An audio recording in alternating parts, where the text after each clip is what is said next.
네, 북한이 오늘 오전 또 미사일을 발사했습니다. 미사일은 일본 동북 지역의 방향으로 발사된 것으로 보이는데요. 네, 보도국 연결해서 이번에는 일본 쪽 상황 살펴보겠습니다. 방주희 PD.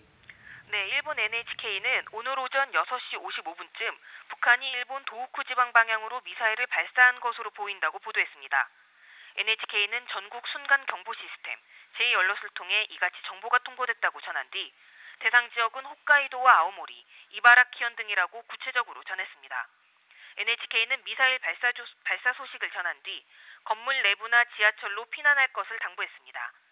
일본 정부는 북한이 발사한 미사일이 홋카이도 동쪽으로 2,000km 떨어진 태평양에 낙하했다고 밝혔으며 미사일 요격 시도는 하지 않은 것으로 전해졌습니다. 스가 요시히데 일본 관방장관은 일본 내에서 북한 미사일 낙하물은 확인되지 않았다며 일본 항공기나 선박 피해가 보고된 것은 없다고 밝혔습니다. 그러면서 북한에 대해 엄중히 항의하며 가장 강한 말로 규탄한다고 말했습니다. 아베 신조 일본 총리는 미사일 발사 정보가 입수되자 즉각 국가안전보장회의를 개최해 대응 방안을 논의했습니다.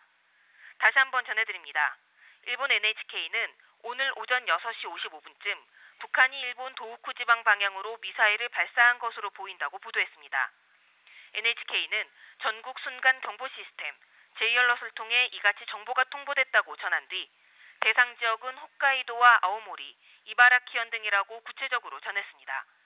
NHK는 미사일 발사 소식을 전한 뒤 건물 내부나 지하철로 피난할 것을 당부했습니다.